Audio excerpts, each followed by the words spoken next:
लेकर जबरदस्त विरोध देखने को मिल रहा है और ये कहा जा रहा है कि एनक्रोचमेंट है एक तरीके का, एक धर्म पर हमला है ये एक तरीके का, उनकी आजादी उनके अधिकार छीनने का तरीका है ये अमेंडमेंट बिल। लेकिन सरकार के इसमें अपने तर्क हैं। क्यों समाजवादी पार्टी को ये अमेंडमेंट बिल मुस्लिम विरोधी नजर आता है?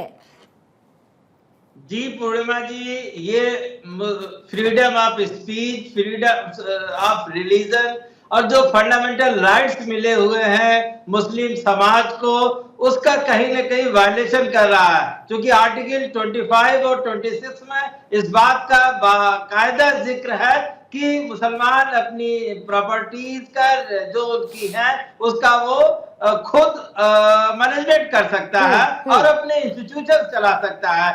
तो क्या जो संविधान निर्माता थे उन्हें यकीनन इस बात का एहसास रहा होगा कि वो कौन सा पावर भारत के मुसलमानों को दे रहे हैं और उसका क्या इम्पैक्ट पड़ेगा। तो कहीं ना कहीं सरकार ने मुस्लिम समाज को अपने उसमें कोशिश नहीं करी कि उनके साथ चर्चा करी जाए और इस बिल में जो जरूरत अगर है वो वक्फ बोर्ड में किसी भी तरह के सुधार की जरूरत है तो उसे मुस्लिम समाज से चर्चा करनी चाहिए थे, मौलाना हजरात से चर्चा। जल्दी से काउंटर क्वेश्चन, जल्दी से काउंटर क्वेश्चन। आजम साहब, इस बात से तो तसल्ली होगी ना कि अब जेपीसी के पास जाएगा और जेपीसी के पास जाएगा तो उसमें आपकी पार्टी का भी रिप्रेजेंटेटिव होगा, तो कोई भी अगर दिक्कत है आपको इससे तो आप उसको रख पाएंगे सामने। इस बात की तसल्ली है आपको कि नहीं है?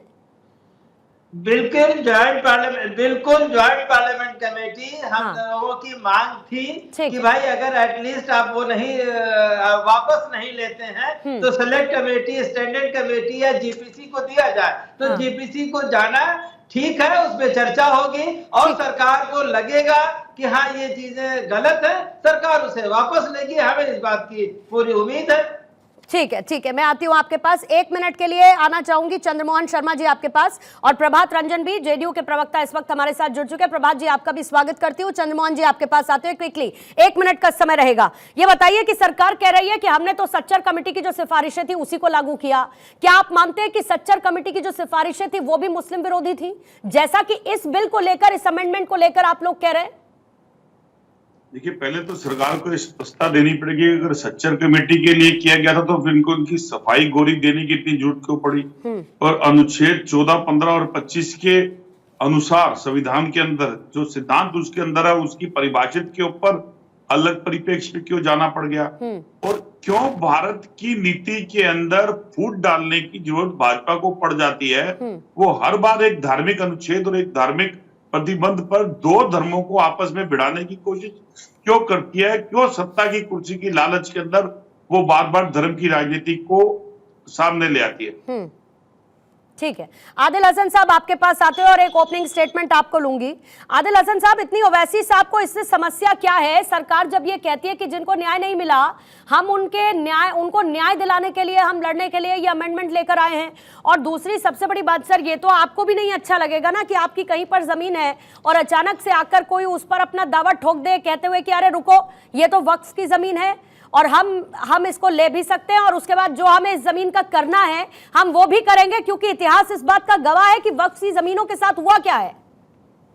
मैम, जो वक्फ ट्रिब्यूनल है, वक्फ बोर्ड है, वो एक तरह का स्टेट सरकार का अंग होता है। जरूर इंडिपेंडेंट आइडेंटिटी है लेकिन वो सरकार का अंग होता है। उसके सीईओ सरकार अपॉइंट करता है, उसके चेयरमैन का इलेक्शन होता है, वो एक ऑटोनोमस बॉडी है। लेकिन आप किसी इसमें इंटरफेयर कर रहे हैं तो आप जबरदस्ती इसमें मदाखलत कर रहे हैं। उसमें आप बतलाइए, हिंदू इंडोनमेंट बोर्ड है, बुद्ध इंडोनमेंट बोर्ड है, सिख इंडोनमेंट बोर्ड है, उस पर कोई कुछ नहीं बोलता है। आप गौतम बुद्ध बोधगया में गौतम बुद्ध जहाँ पे एनलाइटमेंट हुआ था उनका, लॉर्ड बुद्धा का, वो जो बोर्ड है उसमें कोई मुस्लिम नहीं रह सकता है।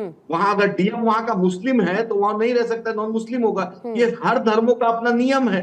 आप जबरदस्ती किसको ला रहे हैं? आप जो ट्रिब्यूनल का जो चेयरमैन, जो जज होता है, वो चीफ जस्टिस अपॉइंट करता है। उसके पावर पर आप रिटायर्ड जज को ला रहे हैं। अरे भाई, जो चीफ जस्टिस अपॉइंट करता है डिस्ट्रिक्ट जज को, उसको आप क्यों नहीं मान रहे? और आप डीएम ओवरबर्डन रहते हैं।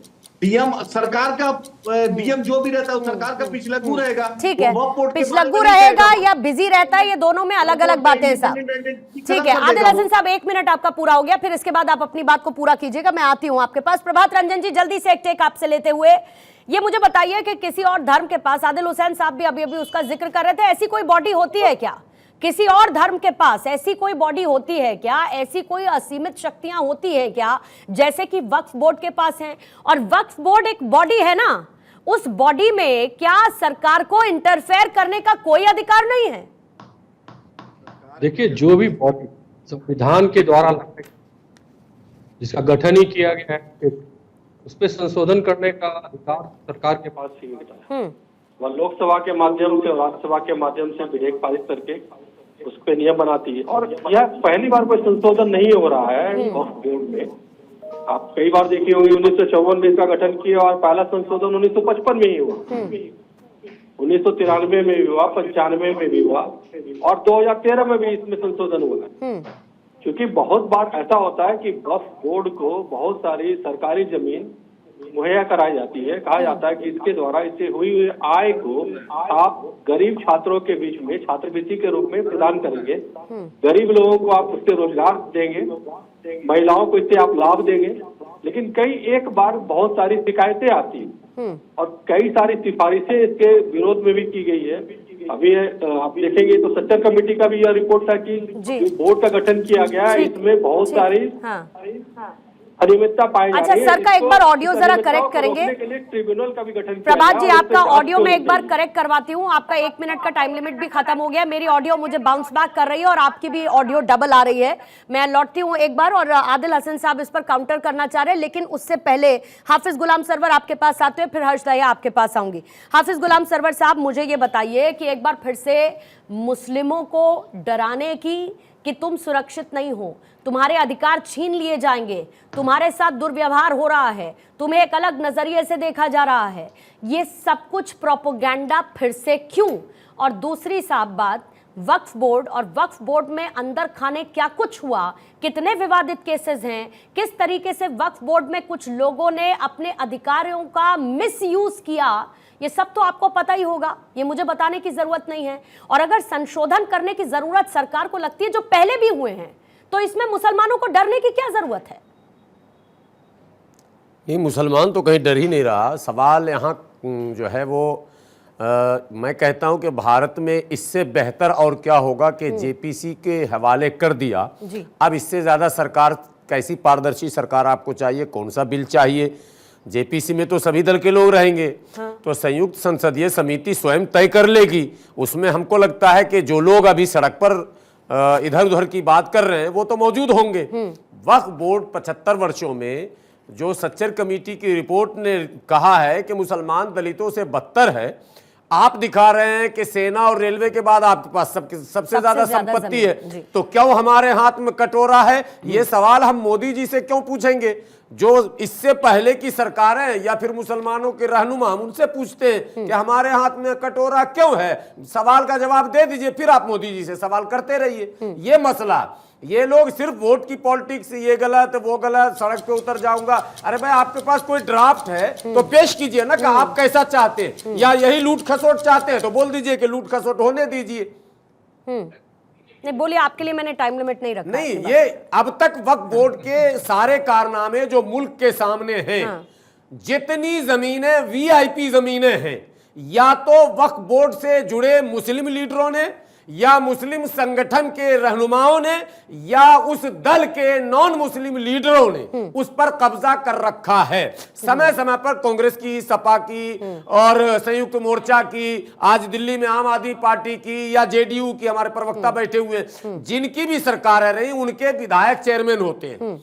और उनके विधायक जब चेयरमैन होते हैं तो चेयरमैन जो लूटता है तो अकेला नहीं लूटता, वो उस दल के कई दिग्गज नेता उससे मिल जाते हैं और मिलकर सब लूट रहे हैं संपत्ति। आज हालत यह है, लोग सच बोलने से कतरा रहे हैं कि दिल्ली की बात मैं कर रहा हूं, दिल्ली वक्फ बोर्ड, जरा बोर्ड पर फिर से एक बार दिखा दीजिए स्क्रीन पर, वो स्पेलिंग तक गलत लिखा हुआ, ये बोर्ड पेंट नहीं करा सके, WAKF लिख दिया इन्होंने, जबकि Q से होगा। दिल्ली वाले बोर्ड की मैं बात कर रहा हूं, ये देखिए, ये KF बिल्कुल रॉन्ग स्पेलिंग है, जिनको इतनी फुर्सत नहीं कि बोर्ड बना ले। 8 महीने इमाम को तनख्वाह नहीं मिली, यहाँ इमाम धरना प्रदर्शन पर बैठ रहे हैं। क्यों भैया, आपका कलेक्शन कहां रुक गया? ये जो करोड़ों का कलेक्शन है, किराए आ रहे हैं, तमाम जगहों से सब चीज आ रहे हैं, ये हो क्या रहा?